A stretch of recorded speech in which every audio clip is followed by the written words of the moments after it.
Bonjour à toutes et à tous, pour ceux que j'avais pas encore eu l'occasion de discuter avec. Merci aux sponsors, hein, sans qui cet événement, ça a été répété, ne pourrait pas avoir lieu. Donc moi je vais vous parler, ça va faire le lien aussi avec des choses qui se sont passées dans cette salle avec Pierre tout à l'heure sur l'organisation. Moi je vais vous parler aussi d'IA dans toute cette histoire, plutôt vers la fin, mais aussi de Kanban, de l'optimisation des flux. Donc, il y a un peu un melting pot de tout ça, et on va se mettre dans une situation de départ que je vis assez souvent, et peut-être que ça va faire aussi résonance avec vous. Euh, Vous avez mis une stratégie Flow, Lean, Kanban dans vos équipes, dans une équipe. Et puis, c'est super, les temps de cycle pour cette équipe-là se sont vachement améliorés. Il y a beaucoup plus de débit, il y a vraiment de la satisfaction d'arriver au bout, d'arriver au done pour cette équipe. Mais à une échelle plus large, la valeur, le marché, le chiffre d'affaires, ça stagne. Donc, on peut se poser la question, mais qu'est-ce qui se passe alors que l'équipe performe? Pourquoi, finalement, dans le système global, il n'y a pas d'amélioration? Bien certainement parce qu'on n'a fait qu'une optimisation locale.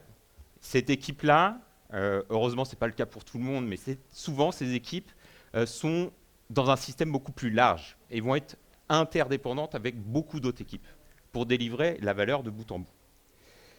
Donc avec une optimisation locale, avec les métriques qu'on va poursuivre, on va pouvoir suivre avec Kanban, notamment les métriques de flux, et puis d'autres métriques, peut-être les DORA métriques, etc. On va se dire super, parfait, ça fonctionne pour nous. Mais sauf qu'au niveau plus large, il n'y a pas de valeur. Parce qu'il y a trop de dépendance, c'est trop lent, il y a des choses qui sont données à un endroit, mais finalement il y a encore X étapes avant que ça soit livré au client. Donc comme le professeur Akoff prenait comme image, si on réunit toutes les meilleures pièces au monde d'une voiture, le meilleur châssis, le meilleur moteur, etc., et qu'on essaye de faire la meilleure voiture au monde avec tous ces éléments unitaires qui sont les meilleurs du monde, eh bien on arrivera peut-être même pas à construire une voiture, en tout cas elle sera probablement pas fonctionnelle. Donc l'optimisation de vos processus opérationnels locaux, très locaux, va avoir des limitations. Et c'est là-dessus où finalement Org Topologies, qui est une approche assez récente, assez nouvelle, ces différentes types topologies, va poser des mots, va poser un visuel pour comprendre comment votre organisation est structurée, comprendre, aller chercher, mais finalement, c'est quoi nos stratégies pour aller délivrer de la valeur pour nous? Est-ce qu'on a besoin d'être hyper adaptable, ou est-ce que dans d'autres contextes, on a besoin d'être un peu plus structuré pour que la variabilité soit la moindre possible? Donc on va avoir différents systèmes qui vont devoir être contextualisés. Et Kanban va nous fournir tout plein d'informations sur comment ça se passe dans notre équipe. Ça va être intéressant de le mettre à un plus haut niveau, une plus grande échelle, d'avoir un Kanban au niveau d'un portefeuille ou voire d'un Kanban carrément au niveau de l'entreprise sur les objectifs, où finalement ce qui va circuler, c'est les key results qu'on cherche à avoir. Donc on va visualiser le travail avec Kanban. Org Topology va nous aider à visualiser l'organisation, comment elle est structurée, quelles sont les équipes, les unités qui sont en interdépendance, et est-ce qu'on est à la bonne place dans le visuel par rapport à notre organisation. Donc le visuel de Org Topology, mais il y a beaucoup plus que ça, c'est pas juste une map, mais il y a au moins la map, sur lequel on va aller chercher sur l'axe des Y, l'axe des ordonnées, à positionner le niveau de responsabilité sur les prises de décision. Plus on va être en haut, plus on va être sur le business total. Et on va descendre une partie du business, juste un produit, juste des fonctionnalités ou juste des tâches. Et puis l'axe des abscisses, on va être sur les compétences. Est-ce que l'unité, qui peut être une personne seule, un groupe de personnes, une équipe, ou même des agents IA, est-ce qu'ils ont les compétences et est-ce qu'ils ont la capacité de les mettre en œuvre? Une unique compétence qu'ils ont et capacité de mettre en œuvre, plusieurs, full stack et en extension permanente, en apprentissage permanent. Donc on va positionner toutes nos entités sur cette map-là, et ça peut donner quelque chose comme ça pour une entité, allez, on va dire de 50 personnes.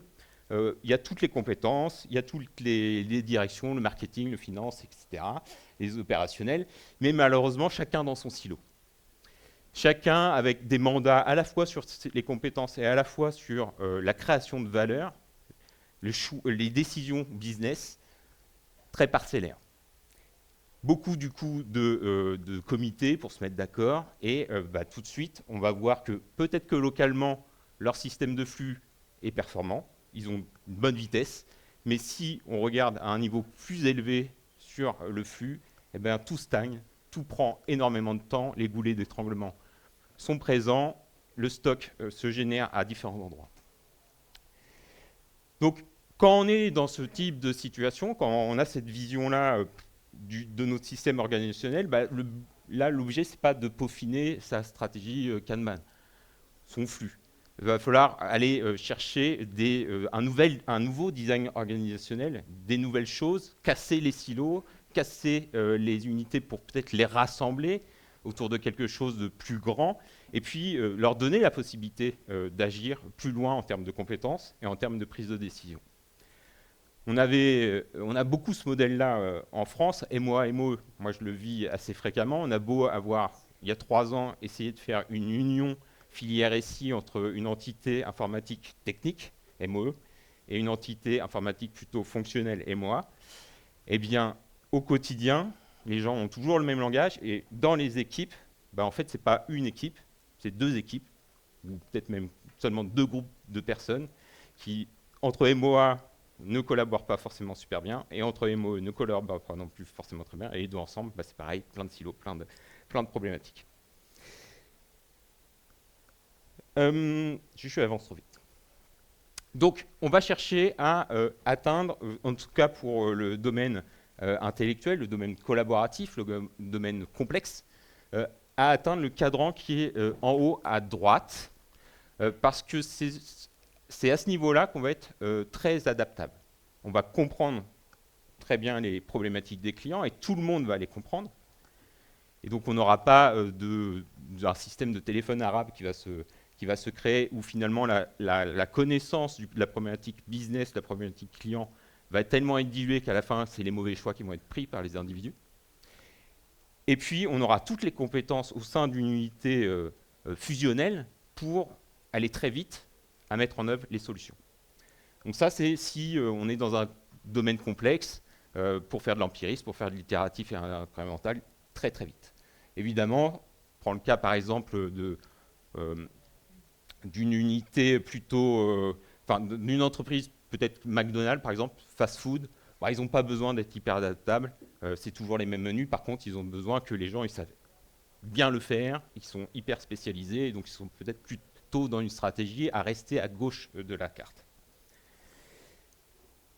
Alors, dans notre monde maintenant baigné par l'IA, moi je dis que finalement ces réflexions-là sont plus optionnelles.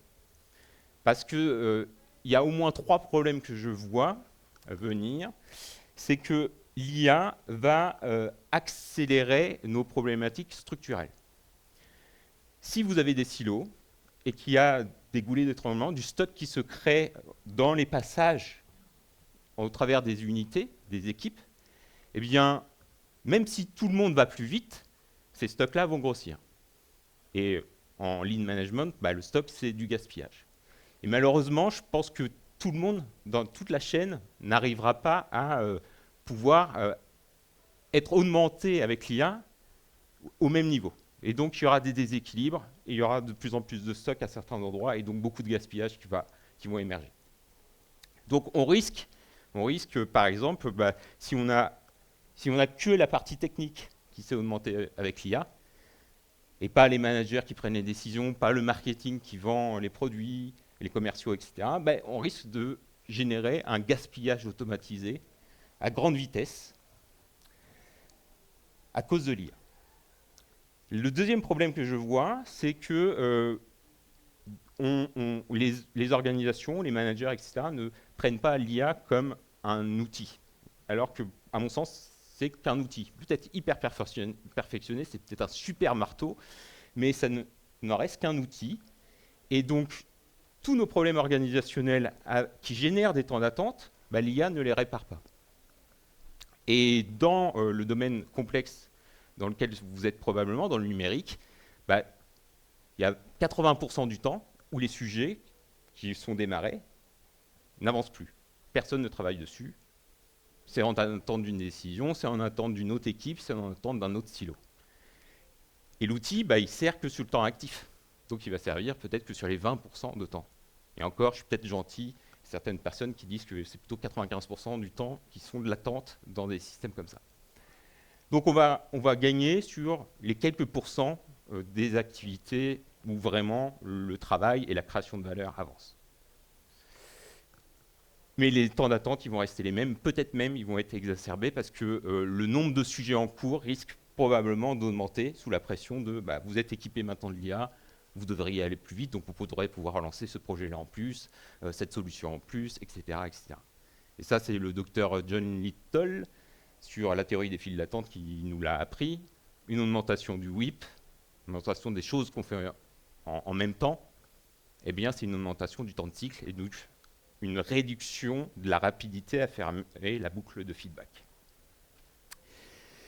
Et la troisième chose, c'est que pour moi, tout cet univers-là où on va devoir aller beaucoup plus vite, on va être pressurisé pour faire beaucoup plus de projets, etc., ça va se faire à ressources humaines constantes. Les entreprises ne vont pas à recruter, elles vont peut-être même plutôt aller chercher à réduire les effectifs pour certaines. Et donc, ça va créer beaucoup plus de petites équipes. Et si les personnes n'arrivent pas à être M-shaped, donc à apprendre plein de domaines de compétences variés et pouvoir challenger les résultats de l'IA qui leur seront donnés, eh bien, on va créer tous les problèmes qui sont visibles dans la carte org topologies, d'avoir des personnes, des unités qui sont tout à gauche, avec une incapacité de mettre les compétences nécessaires pour délivrer de la valeur en œuvre. Donc attention à ça, pour moi c'est vraiment quelque chose d'essentiel, il faut absolument libérer les talents. C'était déjà le cas avant, mais là ça devient, je pense, hyper crucial, parce que je pense qu'on n'est pas prêt encore à faire totalement aveuglément confiance à un résultat produit par l'IA, il va falloir challenger les choses. Je finis par ça, il reste 2 minutes et je suis dans le timing pour prendre peut-être une petite question. Mais malgré tout, si vous mettez un système de flux Kanban en place, si vous réfléchissez à votre organisation avec org topologies, il restera toujours à un instant T une contrainte dans votre système. Donc ça doit être une logique continue de design organisationnel pour chercher qu'est-ce qui nous ralentit, qu'est-ce qui ralentit nos systèmes qui sont visibles au travers des métriques de flux, qui sont rendus visibles par une stratégie Kanban, mais comment du coup on essaye d'avancer, de progresser vers une stratégie qu'on a posée, d'être hyper adaptable, d'être tout en haut de la map org topologies, mais on va y aller pas à pas. On va repousser progressivement tous ces plafonds, tous ces plafonds de verre sur lesquels on se heurte assez souvent et sur lesquels les équipes se heurtent, qui sont parfois invisibles, on ne les voit pas, mais le langage de org topologies, avec une petite carte toute simple où on pose des choses, permet de générer les conversations. Et je vous laisse avec quelques questions à prendre chez vous pour voir si, comment vous pourriez faire avancer les choses. Donc, vous avez peut-être mis un tableau Kanban en place, une stratégie Kanban peut-être même, et puis posez-vous la question, où sont les files d'attente qui sont hors du contrôle de l'unité qui est concernée, qui nous pose problème, pour aller essayer d'avoir ces conversations plutôt au niveau organisationnel. Puis si l'IA a doublé, voire triplé, voire plus votre production de votre unité, finalement, quelle partie du système s'effondrerait sous le poids du stock qui va grossir? Et la dernière, quelle est la prochaine étape justifiée par les données que vous avez pour approcher votre organisation du Saint Graal en haut à droite, en tout cas si c'est pour vous important d'être adaptable. Merci, on va pouvoir les manger. Moi, c'était donc José Coignard. Je travaille à la Caisse des dépôts et je suis formateur professionnel avec prokanban.org. Je suis un adepte de ThemeFlow, donc d'ailleurs j'ai traduit le bouquin, ça va sortir le 1er juin, c'est tout bientôt. Donc je rends disponible à la communauté francophone ce livre-là qui est pour moi quelque chose qui va plus loin que Kanban. Ça va traiter le flux opérationnel comme Kanban le fait, mais aussi le flux d'informations, le flux psychologique, les motivations des personnes, toutes les émotions, tout ce qu'on a vu juste avant, et le flux économique qui est hyper important pour n'importe quel business. Voilà. Et j'ai créé des chansons à titre pédagogique qui sont trouvables sur 2 albums. Voilà, le style ne plaira peut-être pas à tout le monde parce que c'est plutôt orienté à hard rock, mais j'ai prévu de le faire en remix, en mode un peu plus calme.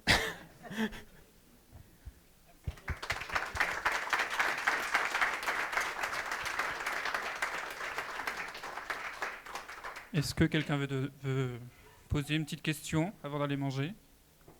Sinon, on peut discuter en mangeant. Ça va se finir comme ça. Merci beaucoup.